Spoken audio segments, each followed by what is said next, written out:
Well, hello everybody, and welcome to another vlog. Back in Canada, back in my hometown of Parksville on the east coast of Vancouver Island, and today I've come to a regular spot, regular haunting ground of mine, and that's Englishman River Falls. And I must admit, Englishman River Falls is probably one of my favorite places on the whole island. I'm here today with my good buddy Barnham. Now, Brian hasn't actually photographed the waterfall before. He has been here, but I think when I brought him here in the spring, there wasn't that much water. But today, it's absolutely raging, which is just great. I think this waterfall does look better when it's raging. What I really love about this whole area, especially down at the end here, is that we have 3 or 4 cascades going down this pretty dramatic gorge here. So what happens is you have this one waterfall here that kind of sweeps around, and then the one that I really love is the kind of fan of water in the center here. Now in the drier season that isn't usually running, so I think in this case that's what really makes it. And of course they all run into the main waterfall, which is the big gorge down there. So I'm going to see if I can come up with something a little bit different. I suspect that I probably won't. Probably be the same composition as in the past, but that's okay. I just love looking at this scene and photographing this scene. And I think with the amount of water that's coming over right now, then perhaps the photographs will be different from past images. All right, Brian is in there like a flash, so he's pretty much hogging the whole space. So while he's doing that, I just want to talk briefly about a new piece of kit that I've been using. I use this in the UK and I've been trying it out. It's a tripod, obviously, and I do have a lot of tripods. My main tripods are from a company called FLM. I love FLM tripods. I have one not only for my photography needs, but also for my video needs. Now this company did reach out to me, Heipi, to try out the Kickstarter tripod. And I had a look at it online. I thought, it looks kind of interesting. So they sent me one, and I must say that it is extremely well thought out tripod.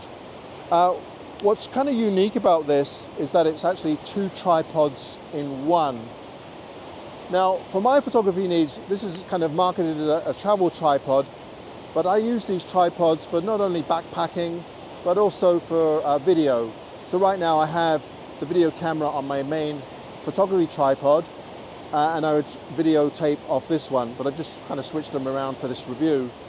What's unique about this though is it does have a center column, but the center column is actually another tripod. So you just loosen off the collar here, and that's your center column right there, which is kind of unique. The neat thing about it is it's extremely stable, like it doesn't twist or doesn't flop around, it's quite stable. And also, if you want to, say, do some low-level photography, you can just pull this right out and you have a second tripod. This is kind of neat that way. Well, what else is really unique is that the tripod head here is kind of a neat design. It takes the Arca Swiss plates, but it's a twist lock. So it has this little latch that comes up, locks off. As soon as you put your piece of gear in there, right on this plate here, this whole flap here and then locks down on the plate. Quite a neat feature, and there's no way that's going to go anywhere.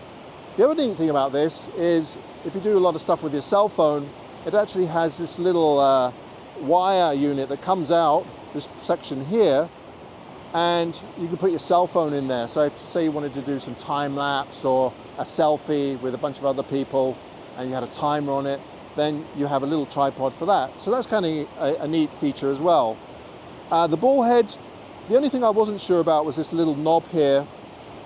It seems to work okay, but I haven't used the tripod an awful lot. I just used it in the UK, so I'm not really sure how long that would stand up to abuse. So we'll just have to see on that one. So it just has a simple knob for the ball head, and then it has another little knob here for panning it. And if you want to put your own head on, then you can certainly do that on the tripod here. The leg locks are flip locks.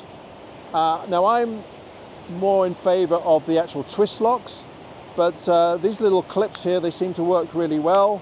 I haven't had any problems with them, but again, you know, I've only been using the tripod a little time, so only time will tell, but it seems extremely well made. You can also bring the legs out on this tripod here, so you have two low level tripods. I don't know why you would need two, but the option is there. So yeah, just a really neat, compact, well-made travel tripod. So if you're interested, I'll leave a link down below. Go check out their Kickstarter event. It's been on for quite some time now, and yeah, if you're looking for a travel tripod, then this might be a good option for you. Okay, Brian has finally gotten out of the way, so I can get the shot that I'm after.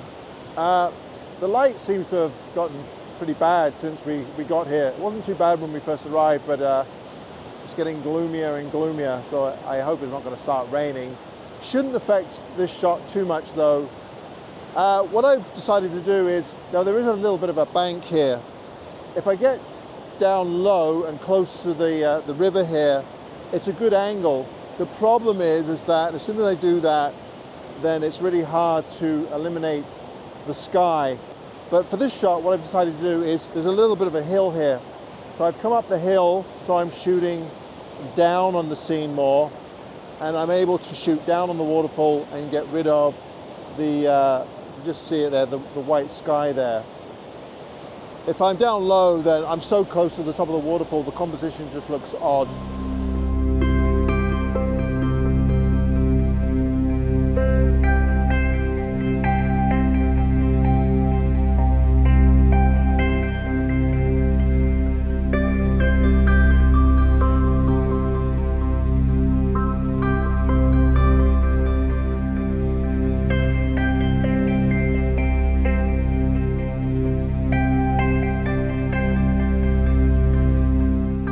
In terms of shutter speed, I'm trying all types of different shutter speeds here, but what I've decided to do is go for around half a second to a quarter to a fifth of a second. Seems to be the shot, or the shutter speed that I like for this particular waterfall. I've also slapped on a case polarizer. Now I must admit, at full polarization, even though it gets rid of all the glare in the rocks, I'm not sure whether I like it or not. So I'm taking some with the polarizer and some without. Polarizer certainly saturates colors and such, but in this case there isn't really that much color in there anyway, so all you're just doing is getting rid of the reflections in the rocks. That's great, but I quite like the reflections. I think it adds a lot of depth to the photograph. So we'll see in post-processing which one is the best one, and then I'll just choose from there.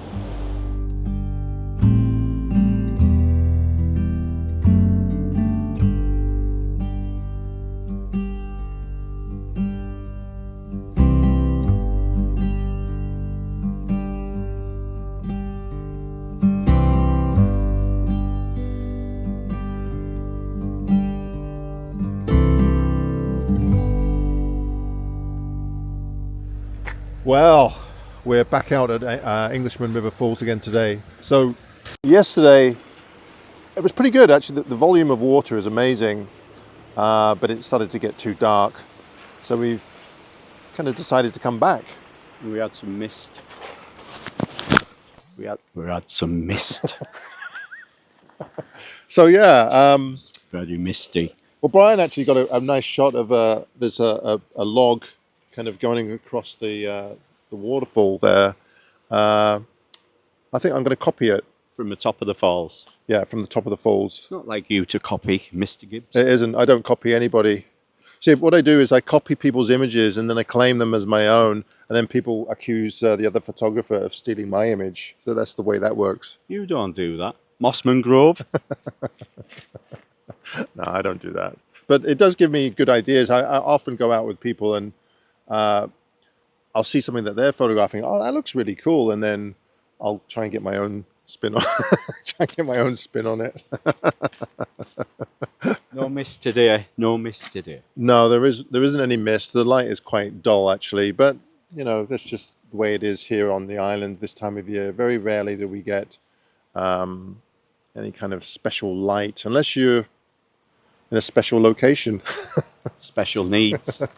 Yeah, definitely special needs.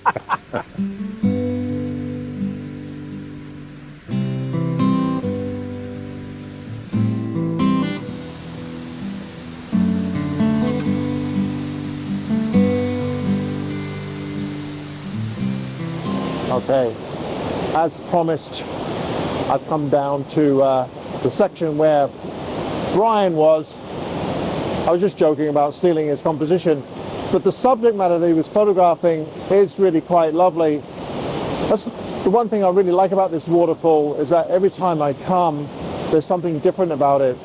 Today, the volume of water is just right. So here in the spring, and the water volume was pretty low actually. So when you have a good water flow for a particular waterfall, then it can really make or break the images that you get from that location. I'm really lucky because I live very close to this waterfall, and it just happens to be one of my favorite waterfalls to photograph. The reason being is that there's just so much variation and there's so much of it. We have small vignettes that we can go and photograph over on the right or left or behind me. So there's lots of different sections you can photograph.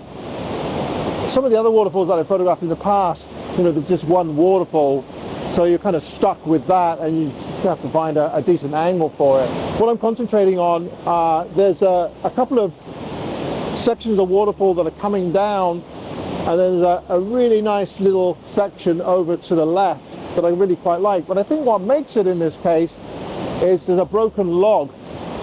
It's funny because one of the trees that I photographed in a video quite a few years ago, very large tree, has actually fallen down, and part of that tree is stuck in the gorge here. So I've added that, and even though it's quite jarring, it does point you in the right direction. It kind of helps you view the whole photograph rather than just a couple of streaks of water coming down a cliff, if that makes sense. I'm trying all different types of composition, 4x5. I've also tried some different film simulations. I think this might work well in black and white. So I'm trying the across film simulation. And what I'll do, I won't work on it at all. I'll just show you the raw file, and we'll kind of compare that, as always, to my finished image. But I think the raw file in this case, I don't think I'll have to do anything to it. I think it looks really good.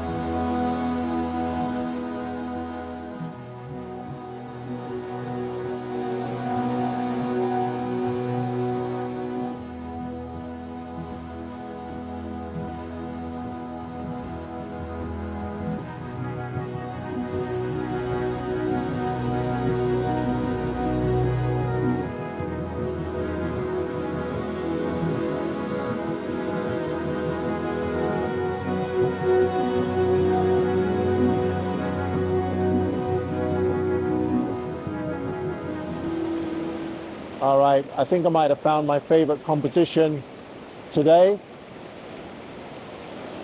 In the river here, there's a bunch of rocks that have quite a bit more vigorous water activity around them. So I've tried to line those up with the waterfall behind them. And by doing that, it just makes the image have a lot more interest. Now I am using my 45-100 and I'm racked out quite far. So what I'm gonna have to do is focus stack this one. I'll just take 3 images, actually do it. Also using a polarizer again, because it just gets rid of some of the glare on the rocks and the water. I think it should work really well. It's a really nice study of water movement.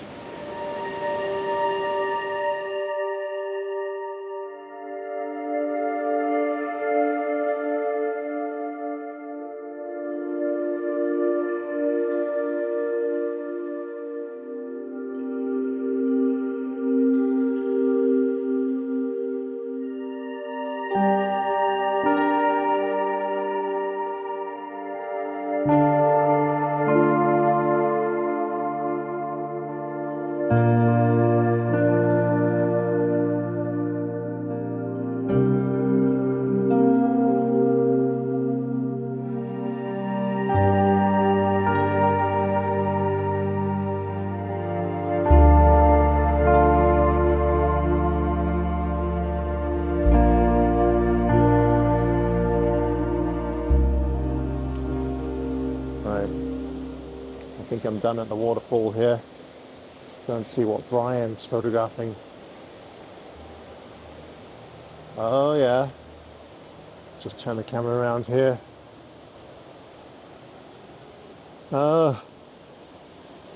He's resorted to the mushrooms. Hello. Are they magic mushrooms by any chance? I've had a few, I still feel fine.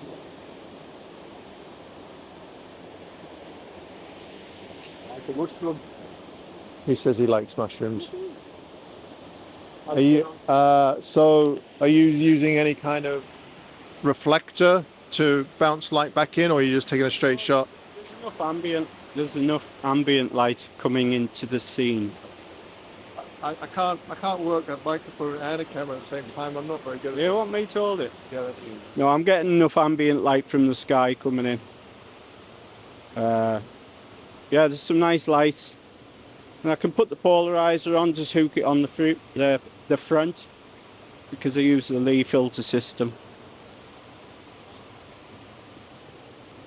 Yeah, it's looking alright, nice square image, like the pattern of the bark, the fungi in the centre, a bit of moss in the bottom left.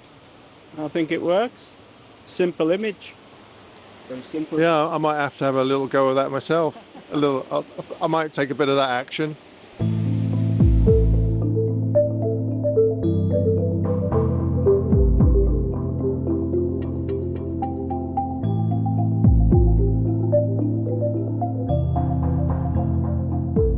Once again, everybody, thank you ever so much for watching this week's video, and thank you ever so much for supporting my channel through 2023.